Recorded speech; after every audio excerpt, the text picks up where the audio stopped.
Alright, what's going on, guys? My name's Eric, and I'm going to be talking to you guys about white-collar crime today, and my own personal topic is embezzlement. Alright, so first off, I'm going to give you guys a historical perspective on the matter. Embezzling can be defined as the act of dishonestly taking money or assets that have been entrusted in a certain individual but actually belong to another person. This is the type of financial fraud. In most states considered this a felony. This type of theft is almost always premeditated because embezzlement is usually done without the victim's knowledge or consent. Often someone who embezzles money only takes small proportions at a time in order to minimize the risk of detection. And this is also a worldwide problem that affects many banks, corporations, and even charities. Alright, so I'm going to give you guys a few methods of embezzlement. The first one is a major one. It's called falsifying records. And under that, it's called a phantom employee. So basically, this is an extremely successful technique.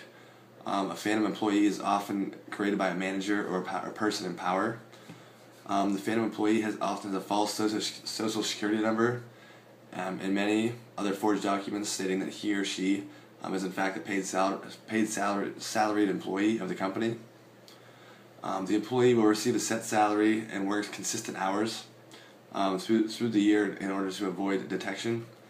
The individual in power will ultimately pocket the money, or each paycheck given to the false employee. And it's almost impossible to detect and can go on for years. So some other types. One's called undercharging.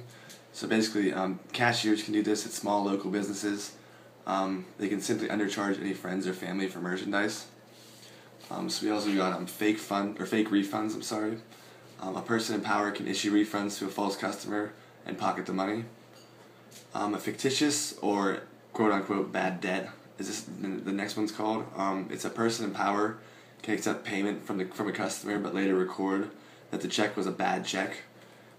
This would increase the customer's costs on the next billing cycle. And also you can do what they're called expense receipts. A person in power can alter their reimbursement requests such as gas, cell phone expenditures, and in turn they can buy personal products and ultimately charge the company for these unnecessary products. Alright, so I'm going to give you guys a few examples of a few major cases here in the United States.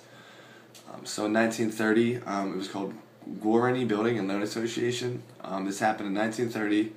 Gilbert H. Besmeyer was accused of stealing a little more than $7.5 million from Guarany Building and Loan Association in the form of overdrafts from multiple bank accounts. The actual amount Gilbert stole would have been amounted to around $100 million money-wise in 2010. He accomplished this within only 1 year and was sentenced to 10 to 100 years in prison. Alright, so this next one is really funny actually. It's Daily Food Incorporation. So in 1907, Yasuyoshi Kato pled guilty to embezzling more than $62 million from a meat processing company. Although the company estimated that he stole around 85 to 95 million. I'm sorry.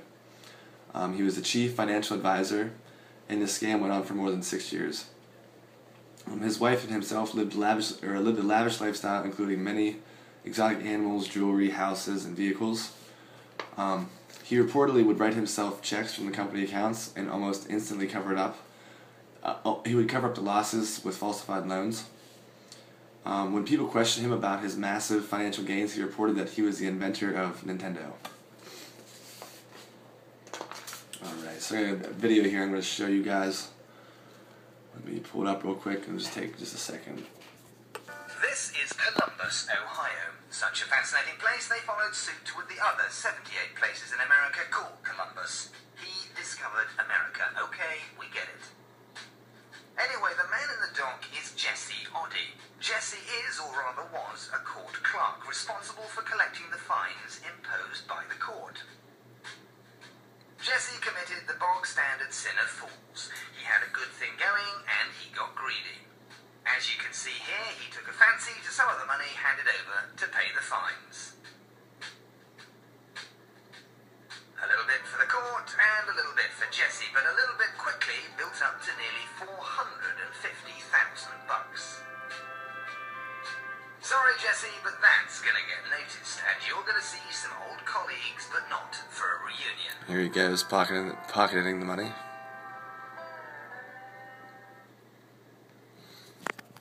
Alright, so that was just one example. There can be many ways this can be done. So I'm going to let you guys know about some typical embezzlers and some ways to prevent it. Embezzlers are generally long-term employees. The higher an embezzler's education normally correlates to the more extreme of theft they can accomplish. And more than 60% of embezzlers are men. And more than 3/4 of embezzlers work in sales, executive positions, or accounting firms. I'm going to tell you guys some good ways to prevent it now. Good internal controls can make it extremely easy to detect company losses, but also make it extremely difficult for the embezzler. Surprise internal audits are another way. Simply knowing that the organization has a policy of conducting surprise internal audits can act as a deterrent to the would-be embezzler. Mandatory vacations would also work. If your policies require the embezzler to give up control of his or her work, he or she will recognize that the fraudulent scheme might be more easily detected.